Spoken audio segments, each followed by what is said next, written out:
since it's a Saturday, I wanted to give you my thoughts on a lot of stuff that's happening in the news. So we're going to break down for the next half hour or so all the stuff going on in the world that's been on my brain that I want us to talk about. And we are going to start, first of all, before I start, everybody hit this like button. Let me know you're in the room. Hit the like button to let me know you're in the building. That's how I know people are here, man. I didn't understand that before. Now I get it. Also, while you're there, hit that subscribe button and join the conversation right away, because there's so much going on here every single day that I want y'all to be a part of. And we're going to start, of course, with day 57 of Israel's war on Gaza. This is not the Israel-Hamas war. This is Israel's war on Gaza. Since October 7th, Israel has been nonstop in its onslaught of the Palestinian people in Gaza. And even though there was a ceasefire, we still saw a tremendous amount of violence on the Gaza Strip. People were just trying to go home. People were just trying to get into their buildings, and people were assaulted. And so the ceasefire was never a true ceasefire, even when Hamas honored the ceasefire. Now, the hope was that this would be a 4-day ceasefire that would lead to a 5 or an 8 or a 20-day ceasefire. But so far, we're 57 days in, and Gaza is continually pelted by bombs.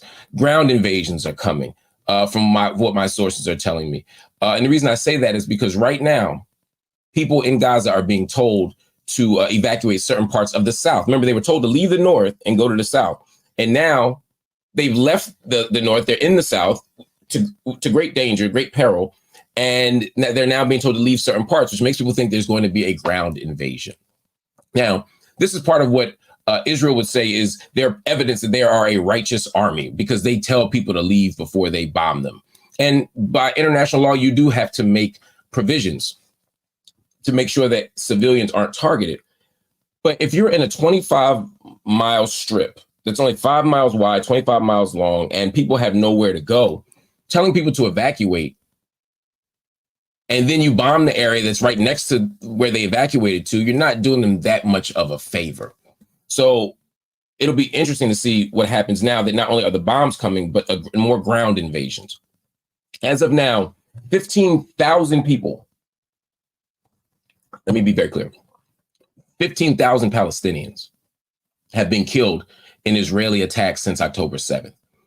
1,400 Israeli civilians were killed on October 7th. 15,000 Palestinians have been killed. 40% of that number are children. 40% of that number are children. So if you're in Gaza and you're getting hit, you have no choice. Now, the talks over the ceasefire were going back and forth, and ultimately there was a disagreement about the prisoner exchanges, and there was a disagreement about the hostage exchanges. I don't know. I don't have any more information about that yet because it hasn't been released, but we know that it's at the very least, it's a question of ratio and it's a question of quantity. It's being tough. It's been tough, excuse me. It's been tough for Palestinians. And Israel says it's going to continue relentlessly until Hamas is defeated.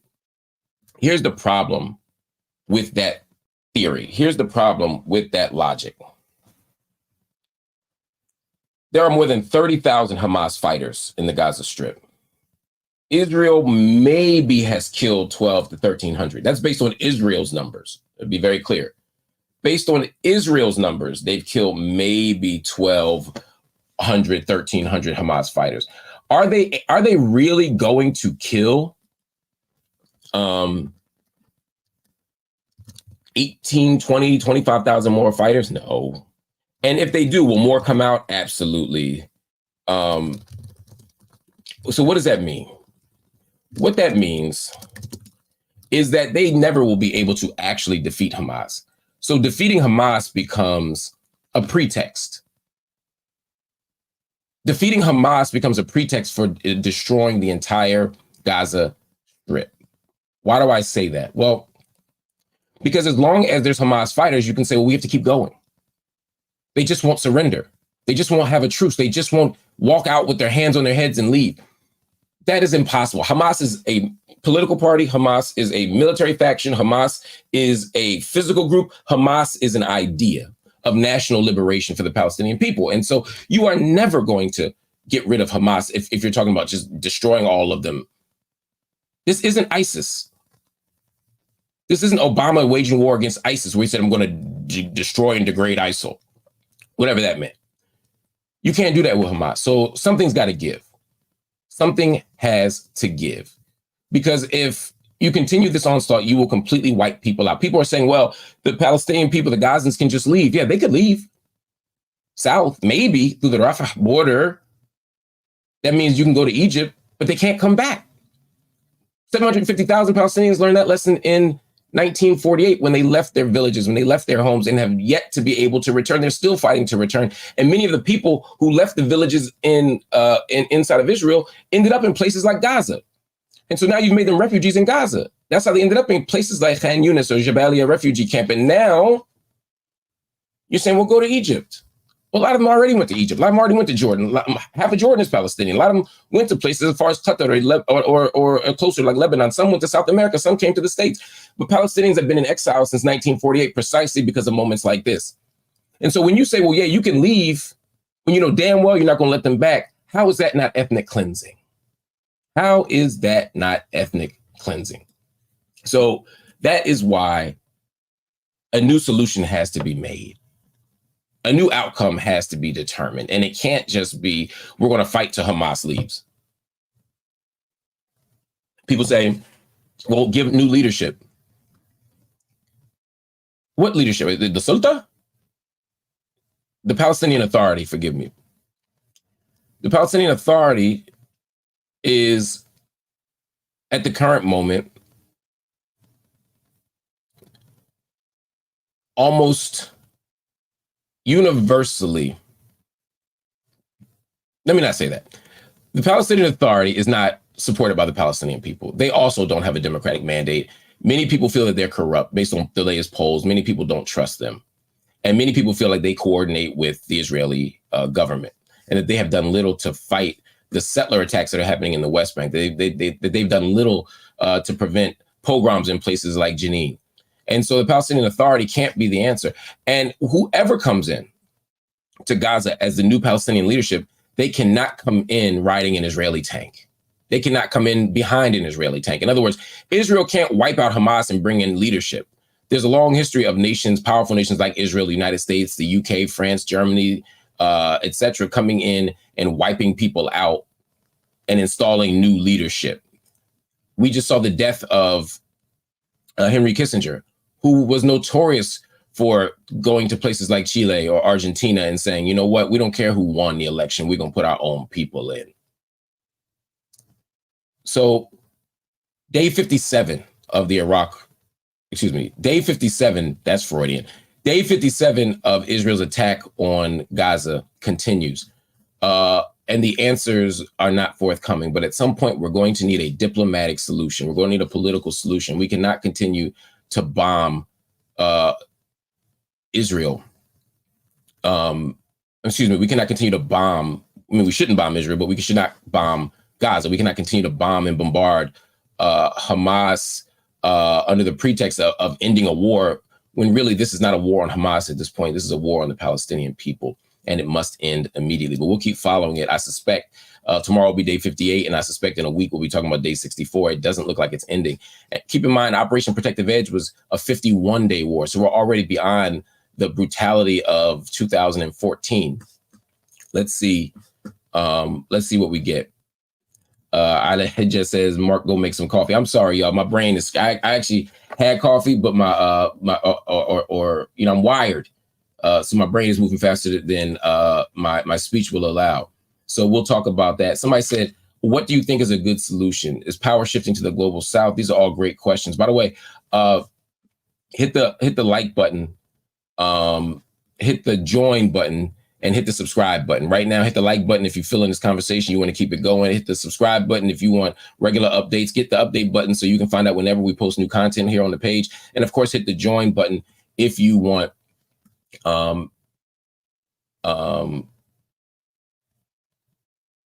hit the join button if you want to if you want to be part of MLH family, help us build this platform out. I'm sorry, I'm reading a comment here from Riot Dogs who say incorrect is 10,000 children in total, 20,000 Palestinians in Gaza, not including all the maimed, disfigured, traumatized. I'm not disputing your number, family. My number that I've arrived at came from the latest reports that I've gotten from the Gazan health authorities. That number, I'm sure, is going up. It could be higher.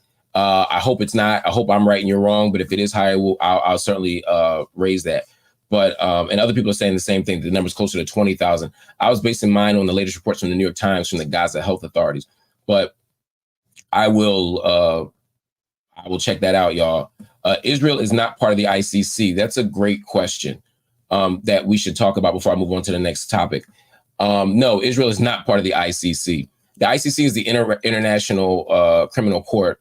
And so because Israel is not part of the International Criminal Court and they are not party to the Rome Statute, it makes it more difficult to investigate or prosecute Israel for war crimes, but it is not impossible. And I'm glad you asked that, because if you go to Al Jazeera's website and you look at my interview this week, I interviewed the former head of the ICC, the former chief prosecutor, and first, I'm going to pull up the interview now so I can send you all a link. But his name is Luis Moreno Ocampo. And he was the first prosecutor of the International Criminal Court. He's from Argentina. He had some interesting thoughts on this new on Malay in Argentina as well. But I spoke to him this week, and he talked about how we can navigate the criminal court. So let me ask that question, right? Because I may post this later, so I want to make sure y'all get that. Somebody asked, Israel is not part of the ICC, right? True. The implicit question there is, can Israel be prosecuted for war crimes then? They can be investigated for war crimes because Palestine is part of the ICC. Palestine is a member of the International Criminal Court. They are party to the Rome Statute. That means that things that happen on Palestinian territory can be investigated as potential war crimes. Because Israel is bombing the Palestinians in Gaza, an investigation of war crimes can happen by the ICC in line with international law. It can happen in Gaza. And what they can do is they can absolutely investigate Israel as well. Now, and they will be investigating Hamas, and Hamas before in previous years has made itself investigatable and prosecutable under international law, something Israel has not, something the United States has not, something Russia has not. And so the ICC is a very strong mechanism, but it's only as strong as its enforcement. And so the question isn't, can Israel be investigated or brought up in war crimes? The question is, what can you do with it? We saw that with Putin. Putin was charged with war crimes, and he's going to countries and he had to scurry out. We've seen other people prosecuted for war crimes, and they had to scurry out of countries where they could have been arrested. We saw that in South Africa, right, where the judge ordered the arrest of Putin, I believe. But we've certainly seen potential arrests if you go to a country that is party to the ICC and the Rome Statute. So you can be arrested and investigated. But most presidents of these Western nations aren't going to places where they can be prosecuted under war crimes. But they absolutely can be charged.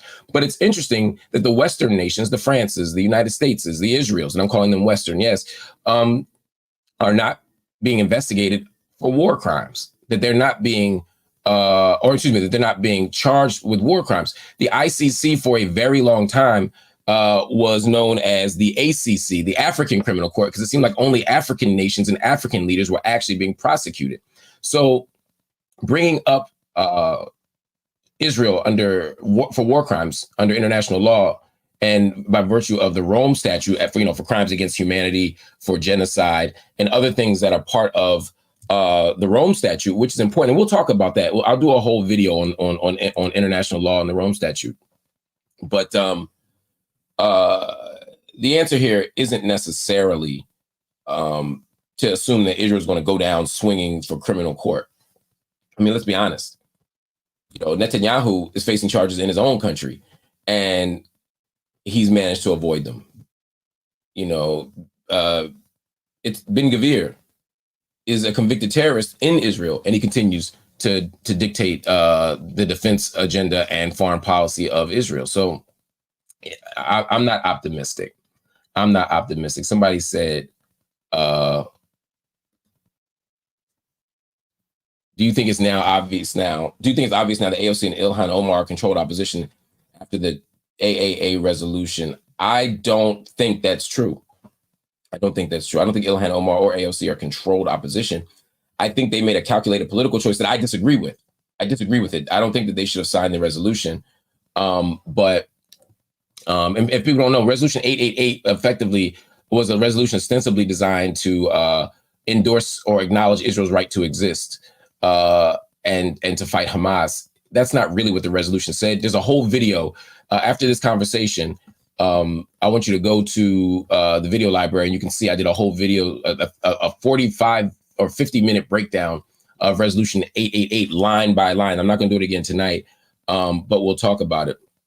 Salam, how can citizens help pro-Israel lobbying groups in Canada and the United States that are fueling this genocide? How can citizens help rid pro-Israeli lobbying groups that are fueling? I don't know if we want to rid them. I think in a democracy, people have a right to have pro-Israel lobbying groups. The question is, how do we create lobbying groups that fight them, that resist them? How do we organize and build our own foundation so that we can challenge those who are undermining Palestinian freedom and rights? That's the answer for me. That's the question for me, I should say. So we can talk about that later. I'm going to move on to another topic, y'all, but I want to thank y'all for the comments. Hit the like button if you enjoyed this conversation. Much more coming up on this. I'll be covering this war every single day, from the latest updates to proposals for policy, what's going on here in the United States, to what's going on everywhere else. I'm reading your comments and I appreciate them. I want to talk a little bit. I'm making a sharp pivot. Some of y'all gonna leave, some of y'all gonna show up. But the next thing I'm talking about is here in the United States, there has been, how can I put it? For the last 2 weeks, there has been a series of scandals and news releases and press releases about a number of famous people who have been sued for sexual misconduct in the United States. Everybody from Axl Rose to Jimmy Iovine to L.A. Reid to Cuba Gooding Jr.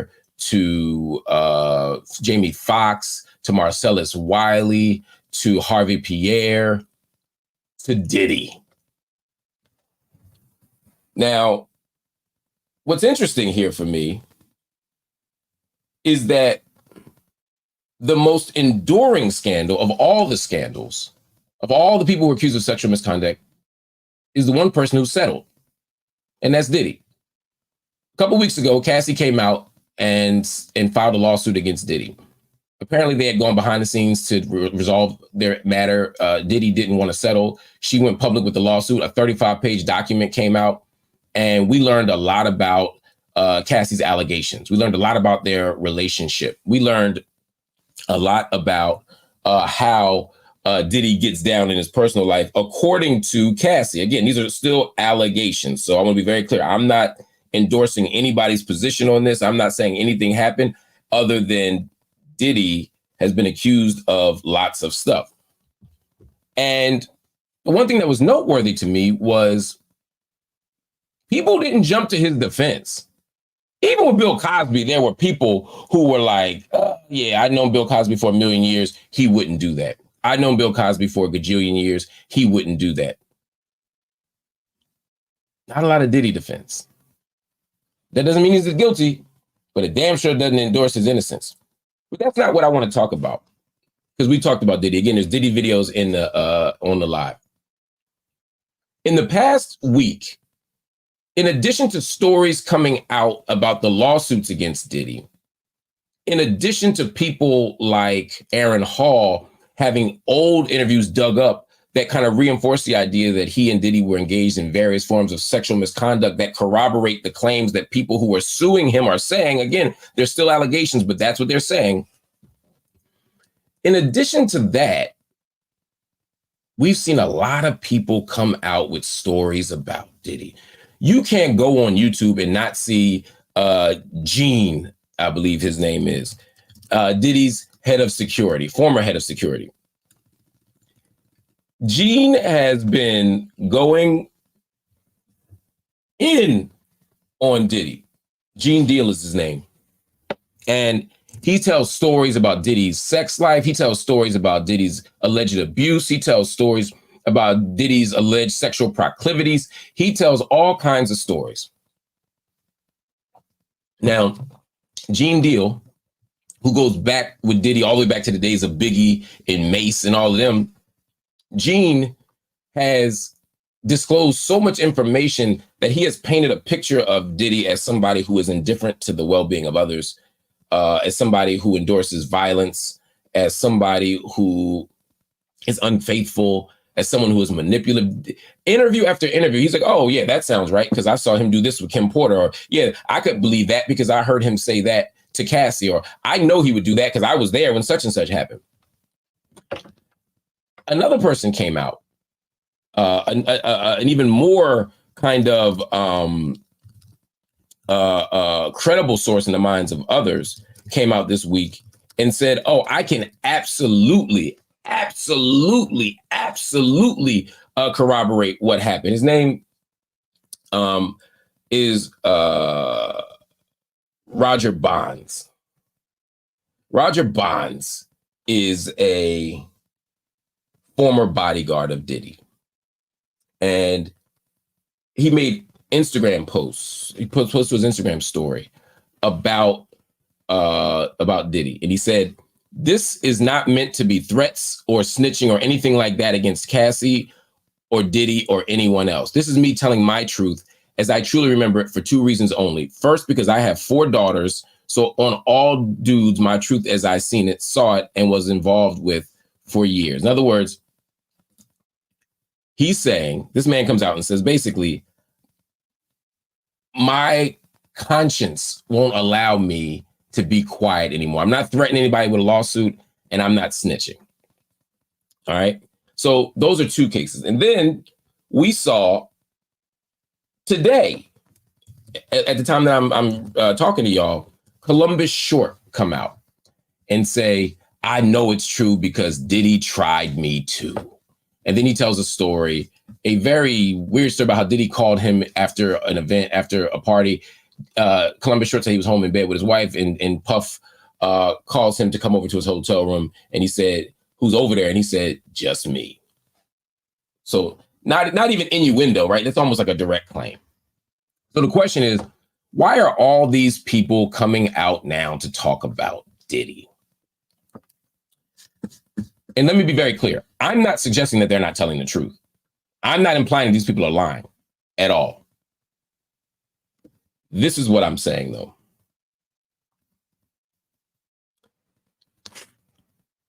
People are using the Gene Deal's interviews for content, up the yin yang. Every day, you see 500,000 views from him talking about some new thing about Diddy and sex. And it seems to me that Gene is telling the truth in his mind, but exploiting the situation. The other brother, Roger Bond, is saying, yeah, I agree with this story. I believe it's true. He said, I'm not snitching and I'm not threatening.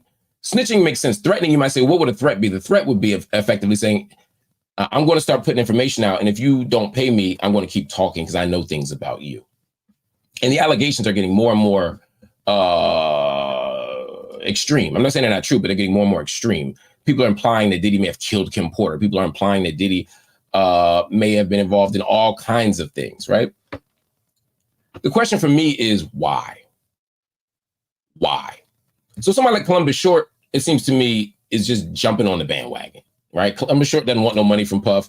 He doesn't say Puff did anything to him. He's jumping on the bandwagon, potentially for attention. And he doesn't seem to be expressing any regard for the women who are harmed in this. So it's not like he's trying to look out for the women. Roger Bond is saying, well, I got to do this because I got daughters. I'm always fascinated by people who only can appreciate not being sexually violent, not being abusive when they have daughters, right? Women exist in the world, and before you create one out of your own body or with your own body, you still should be able to appreciate that women don't deserve to be raped or coerced or manipulated, right? We should be able to be good to women with or without that. That's a whole other video, a whole other conversation. But the point is, he's coming out now.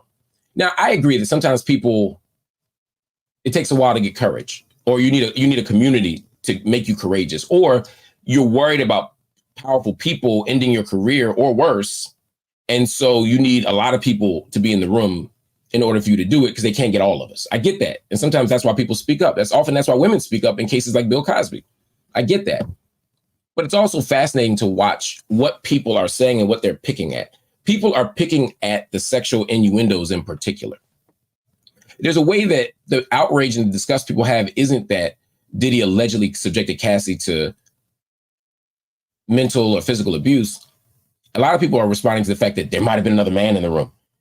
There might have been some same-sex stuff happening. And so a lot of it, to me, is undergirded by homophobia, or it's exploiting homophobia. Like, I know what'll get me some money. I'll talk about Puffy being in a room with a dude. That'll get me some money. Puffy with 3 women. If Puffy makes Cassie have a threesome or a foursome with 2 other women, ain't nobody tripping, right? But dudes, oh my God. Yeah, right. So they're playing on the homophobia to exploit it. Again, if Diddy is guilty, he should be held accountable. And these people that are telling the truth, they should be heard. I'm talking about the men, the bodyguards and stuff like that. But I can't help but notice how a cottage industry in America, everything becomes monetized. Everything becomes financially exploitable. And in this case, it's very clear that the people who are exploiting this crisis right now, it's not Cassie. Cassie is asking for justice and filed a civil suit to get justice. The other 2 women are seeking justice. The people who are actually exploiting the situation for money, it's not the women, it's these dudes. I'm gonna say that one more time in case you missed it. There's a lot of people out there saying that these women are exploiting a situation for money. Nah, bruh. The women are saying, I was harmed and I need to be made whole. It's the men going online like Columbus Short with random stories to try to create stigma and shame around sexuality that are actually exploiting the situation. It's the bodyguards who suddenly got religion and now want to tell the story. Here's my thing. If you've been if you've been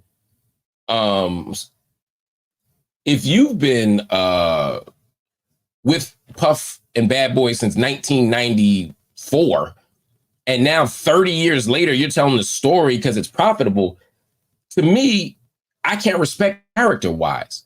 You stood there and watched the abuse. You watched the exploitation. You watched the violence and did nothing. You got some reckoning to do too.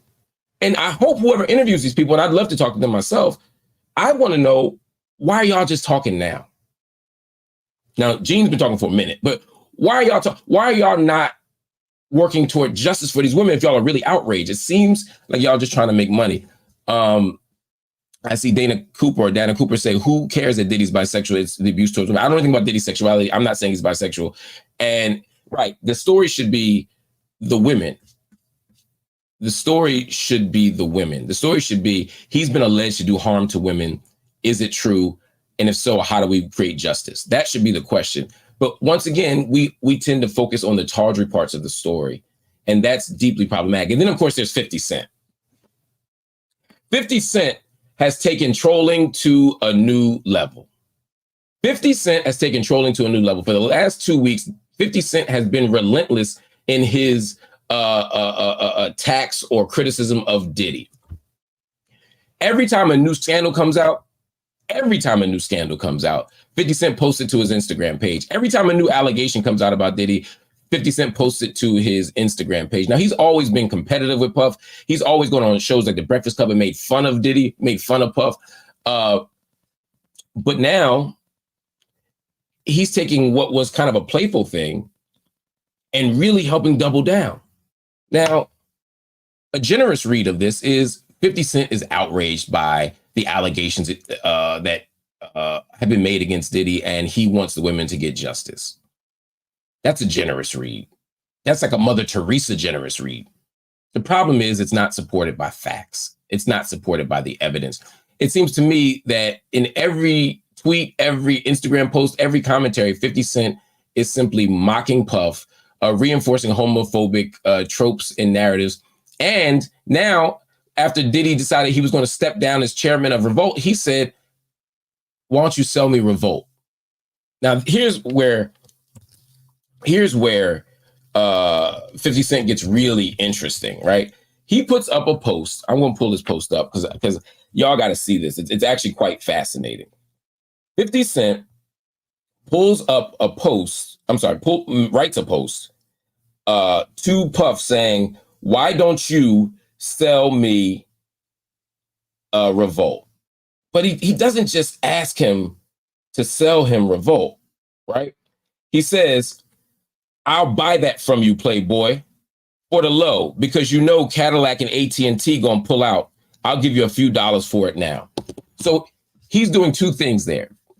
Well, three things. One, he's mocking Puff, and he's drawing attention to the fact that he's failing, right? He's finding pleasure in Puff's failure. Two, he's drawing attention to the sponsors, Cadillac and AT&T. Why? Because he wants Cadillac and AT&T to pull out.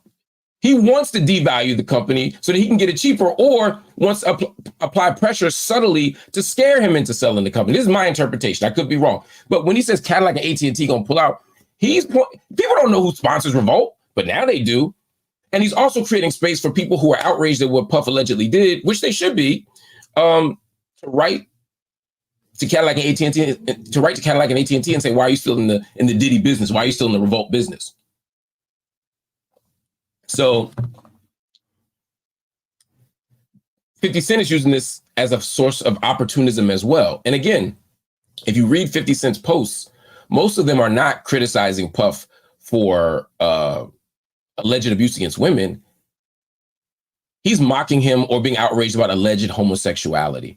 And so again, he is needling Puff. He is attacking Puff not for a principled reason, but in a way that reinforces homophobia and in a way that serves his own potential financial interests, because he would love nothing more than to take over Revolt, partly for money because it's good business, and partly so he could say he defeated Diddy, because 50 Cent is a monster, and he's relentless, and he has wanted to be on a higher tier as Jay-Z and Puff for a long time. He's always competitive with them. He's always honest about being competitive with them. And so this becomes another thing, but it's a little sad to me that it's no longer friendly competition as we enter this space, because now there are real people who've been harmed, real people who are claiming harm, real people who are looking for justice. And instead, this is becoming another hyper-masculine proxy war that I don't necessarily want to see.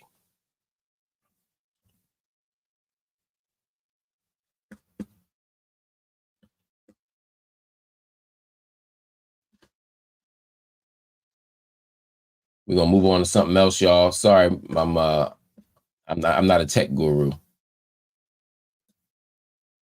George Santos was kicked out of Congress yesterday on Friday, December 1st. George Santos was kicked out of Congress on Friday, December 1st.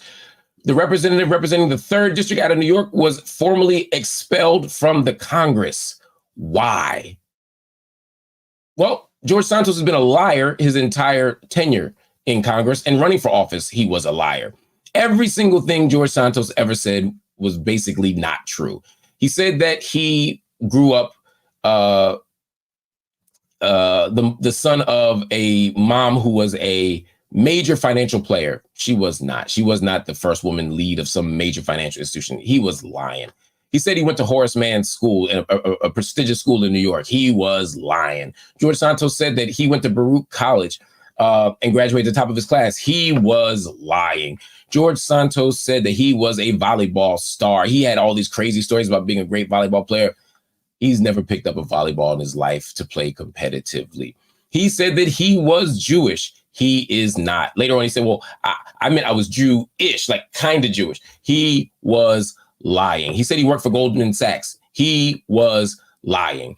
But despite all of that, nobody wanted to kick him out of office. Nobody wanted to get rid of George Santos. Certainly not the Republicans, because they don't care about truth. They care about power. And George Santos represented another person who could take a potential Democratic seat from a Democrat in New York and allow them to advance their consistently troublesome agenda. So George Santos wasn't bothering anybody as far as they were concerned. And there's a way that we made George Santos into a joke. We made George Santos into a punchline. We made George Santos into somebody or something that we just kind of laugh at. that we mock, not somebody that we actually see as a threat to our democracy. We were too busy making fun of him on Saturday Night Live. And let me be clear, the jokes were on a trillion. They were hilarious. So I ain't mad at the jokes, but we kept him in office. More recently, we've seen George Santos face ethics investigation, where he's not just accused of being a pathological liar, but he's accused of being deceptive to voters, that he lied in filings allegedly to the FEC, that he was charging people for campaign donations, and that he was charging people's accounts before they gave permission. They said that he was allegedly using campaign funds for things like Botox. They said that he was repaying himself for for money that he never loaned. So they've shown that his pattern of lies, which goes back decades, is no different now. It's just in a space where it's not just immoral, but it's actually illegal. And so now the House Ethics Committee made a decision to issue this report that said, yo, this dude is bad business and he's bad for business. And that's why they're voting to expel him. Republicans in general voted to expel him. Democrats almost to a person voted to expel him. Of course, Congressman Jackson out of Illinois did not. Congressman Davis also did not, if I remember correctly. And a couple people voted present. One Republican said he's not going to. This is interesting, actually. Let me take this in a direction, because this is fascinating. There's a question that we have to ask about precedent. What does it mean to expel a member of Congress for alleged crimes? 6 people, counting George Santos, have been expelled from Congress. 3 did so during the Civil War era. They were loyal to the Union. I'm sorry, disloyal to the Union. That means they were Confederate advocates. They were trying to hold on to a slave-holding state. They were committing treason. So, of course, they were kicked out of the Congress. 2 people were convicted of a crime. George Santos is the first person to be expelled in the modern era who did not commit a crime. That is a very, very, very, very interesting but dangerous precedent. 311 people said yes, we're expelling him. 114 people said no. Of the 114 people who said no, most were Democrats, right? Democrats wanted to get rid of him, right? I'm sorry, forgive me. 114 people said no, we're not getting rid of him. Of them, 105 were Republicans. 105 of the no votes were Republicans. Now, there's 2 reasons why Republicans might be doing this. One, they want to hold on to power, and they just want to keep Democrats upset. But then there's an actual principled reason. Even if it's not the reason why they did it, there is a principle underneath the no, which is, do we want to expel people from Congress who haven't been convicted of a crime? That is a dangerous, dangerous precedent. Now, this was largely a partisan vote, we know. And the fact that it was a partisan vote makes it obvious what was at stake here. But I got to be honest with you, y'all. I'm not entirely comfortable with expelling George Santos for this reason. Now, if you say, well, he's been lying the whole time, I say, yes, he has. He's a pathological liar. But if you're going to start kicking people out of their jobs for being a pathological liar, President Biden said that he finished the top of his class at law school at University of Delaware. That wasn't true. That's a lie. Is that different than Santos saying Baruch College? Probably not. You start kicking people out for being a liar, ain't going to be no Congress left. Ain't going to be no White House left. But people say, okay, but these were ethical issues. These were legal issues. He cheated. He stole. Maybe he did. I don't know. That's what due process is for. But for me, I don't want to set a precedent that we can just accuse people of a crime and then kick them out of office. Because you know who's going to be hit with that more? It ain't going to be the left. It's going to be the right that's going to be doing the kicking out. They're going to be doing the investigation. And the left is going to be principled and leave, and the right is going to say, fuck off, 99 times out of 100. We saw that with the sex allegations. Al Franken resigned, trying to be principled. The Republican senators were like, I ain't going nowhere. Donald Trump was like, I'm gonna run for president. Let's go. And he won. So we have to be very, very careful. To me, the answer here was not to expel him right now. The answer was to have the voters decide in 10 months. Because there'll be a special election. Hope will pick somebody to help make a special election happen. And we'll see how it ends, right? But at the end of the day, the voters are going to decide. I would have let the voters just vote Santos out rather than set a precedent of expelling people for being liars and expelling people before they get their criminal prosecution. He wasn't going to resign. He wasn't going to leave, which is crazy, but he's not well. But you know what? He's George Santos. So you know what's going to happen? He's going to become a spectacle. He's going to go on reality TV and Dances with the Stars and all the other stuff, and he's going to be just fine. So let's talk about another story. Let's talk about another story. I'm trying to be fancy here with my banner, so you can actually hear that I'm talking about something. An Illinois appeals court denied Jussie Smollett's attempt at a legal appeal by a vote of 2-1. Yesterday, Jussie Smollett appeared in court trying to say that he did not deserve to be in prison, that he had struck a deal with the prosecutor for a non-prosecution deal, which meant that it was unfair and a violation of his legal rights to allow him to be re-prosecuted. Does that make sense to y'all? Does that make sense to y'all? All right. I want to break this down for y'all. On Friday, December 1st, an Illinois appeals court rejected Jussie Smollett's request to have his disorderly conduct. Let me do that again, because I may edit this later and I want to have it clean. On Friday, December 1st, does that sound fancy enough? 3, 2.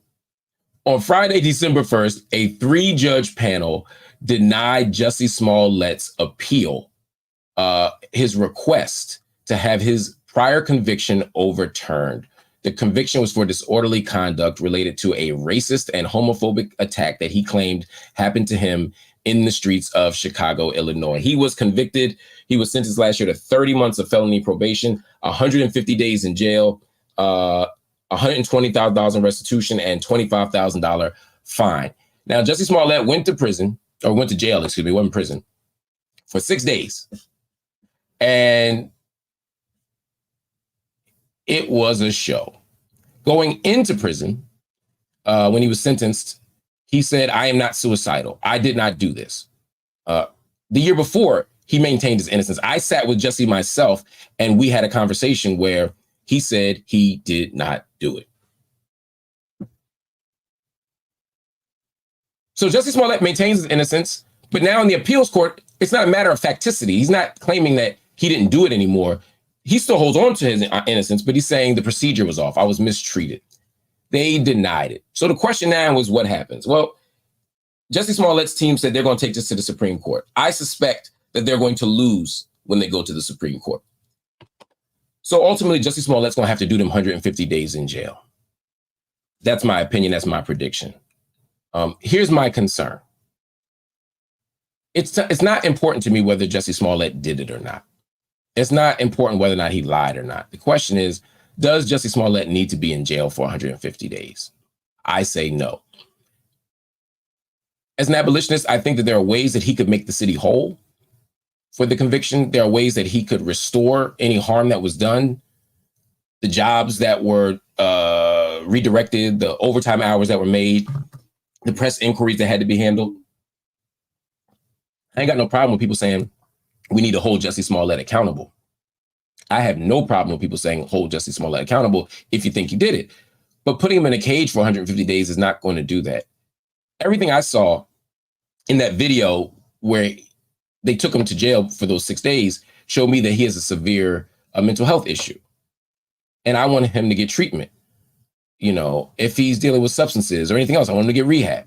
If he's dealing with trauma, I want him to get care. Whatever he's going through, I want him to get it. And jail isn't designed for that. And some of y'all are now saying, yeah, but he needs to be punished.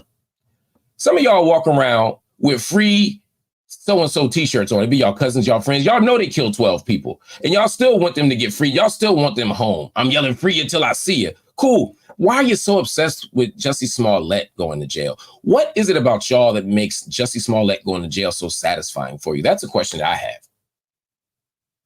If you think Jussie Smollett did it, fine.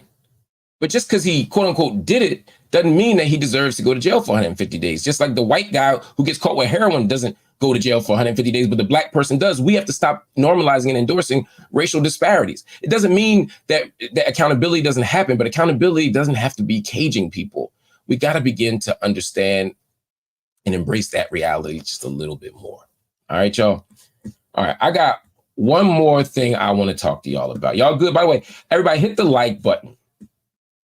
Hit the like button right now, because the YouTubes love the algorithms. I'm just saying words. The YouTubes love the algorithms, though. They really do. They love when we when y'all hit the like button. It lets them know that y'all care about this show. It lets them know that this is something worth watching. It lets them know that y'all are engaged. It lets more people find the content. So please do that. Also, y'all, there's a lot of y'all online right now, and I'm so grateful for that. I'd love for y'all to jump on right now and hit the subscribe button, man. Before we go to this last story, if y'all could hit the subscribe button right now, hit the subscribe button right now. Join the channel by hitting the subscribe button. Also hit the join button. We have different levels of membership, but if you become a member to this channel, you get exclusive content. You get special privileges at different levels from bronze up to diamond. But most importantly, at every level, you help build up this platform. If y'all enjoying getting critical analysis, political education, also I do night school now, not every night, but several nights a week. I break down topics with experts or by myself, and we do deep 50-minute dives. You can't do this nowhere else, family. For that, I need y'all to join, because you sustain the membership. You allow me to have producers. You allow me to have editors. You allow me to have elements. You allow me the time and the space to build this up. I'm doing this on the muscle. I don't make $1 on this, y'all. All right. Why do black men hate Malika Andrews? Why do black men hate Malika Andrews? This is a question that I've been forced to ask myself for the last 2 weeks. For over a year, people have been coming for Malika Andrews. For over a year, I see all over the internet people breaking down Malika Andrews' life, her comments, her stories, her thoughts, her body language. And it's all black men. And they've all determined for some reason that Malika Andrews doesn't like black men. And so they've decided to wage an all-out attack on her whenever something happens. And the most recent example came in the tweet of Des Bryant. Des Bryant tweeted, "Malika Andrews, you went out your way to crucify Brandon Miller on draft day over something he didn't do. Why haven't you said nothing about Josh Giddey? I advise you not to make this a black or white thing." That's ironic since you're doing that right now. "Your parents really raised you wrong, and just because you went to a private school don't make you better. You appeal, and I know you're kind. You just a puppet. I don't know how a former or current NBA player could sit there across from you and look at you with some kind of respect." So Des Bryant was calling out Malika Andrews for not yet commenting on Josh Giddey. Again, Josh Giddey is the white Australian-born NBA player for the Oklahoma City Thunder who is currently under investigation by the NBA for an alleged inappropriate relationship with an underage girl. The internet posted pictures of him with the girl, video of him with the girl. There are claims that he's having sex with this girl who was supposed to be 15 and he's, I think, 21 right now. This is the claim that's being made. And so they said, well, why hasn't Malika Andrews said anything? And they used that as evidence that she doesn't love black men, that she doesn't like black men, that she hasn't targeted for black men. They also pointed to the fact that, as Des Bryant did, that she, on draft day, mentioned that Brandon Miller was under investigation for allegedly being part of a crime, of potentially bringing a weapon to somebody in the commission of a crime. Here's the problem. Y'all have such hate for Malika Andrews that you are ignoring the facts. You say you don't like her because she mentioned Brandon Miller on draft day and his alleged problematic behavior. Malika Andrews is a reporter. Malika Andrews is a journalist. If somebody is being drafted in the NBA lottery, if you're the number 1, number 2, number 10, number 15 pick in the NBA draft, and there's a circulating allegation that you may have been participating in a crime, you have to cover that. That story needs to be covered. I'm going to say that again. If you are about to be drafted into the NBA as a lottery pick, an elite level player, and you are being connected to a capital murder case where you're not just, you don't just know somebody, right, who's involved in a capital murder case, you're being accused of maybe bringing the weapon. If that's the case, how do you not mention that on draft day? How could I not mention? I don't care if you black, white, red, or yellow. If it was a white corn husker from Iowa or Nebraska, and he was the number 1 quarterback or defensive end in the NFL draft, and he was tied to a lynching, would you not want me to mention it and not ruin his big day? No, you have to mention it. It would be professional malpractice for Malika Andrews not to have mentioned it. So why are y'all so uniquely mad at Malika Andrews? The other people say things like, well, do you see how she pushes back against the experts? I see this all over YouTube and other platforms. People talking about how Malika Andrews disagrees with Kendrick Perkins and how she pushed back on Matt Barnes. She is a journalist and she is the host of the show. She is supposed to push back. She's supposed to ask tough questions. And guess what? Women are allowed to disagree with men in public. It's a new rule. We're allowed to do that now. Because when other people do it, when Stephen A pushes back, y'all don't get mad. Stephen A isn't a former athlete, but he pushes back because Stephen A knows basketball and you like it. When Adrian Wojnarowski pushes back, y'all don't get mad. Y'all say, well, he's Woj. So if Woj can do it and Stephen A Smith can do it, y'all didn't mind when Rachel Nichols did it. But somehow when this black woman does it, y'all got a problem? You can disagree with her analysis. I don't always agree with Malika Andrews. I don't always agree with Stephen A Smith. He's my brother, and I don't always agree with him. But you have a right to express the disagreement. Why are black men using their platforms and their space to do this? Then they say, well, why didn't she say anything about Josh Giddey? She went days without mentioning Josh Giddey. Well, I'm going to tell you how TV works. If you have a TV show, you can only talk about the topics on your TV show when the show airs. Her show wasn't on. It was Thanksgiving. People were covering football. Her show wasn't on the air.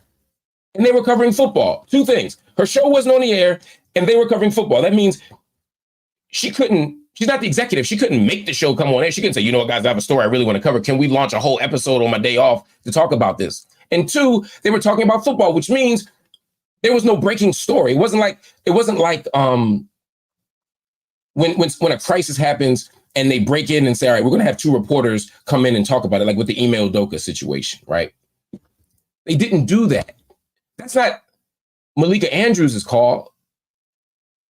That's ESPN's call. And it's not that they didn't cover Josh Giddey. They just said they're not going to cover it in great detail. Now, some of you say, well, if it had been a black man, they would have gone into greater detail. You might be right.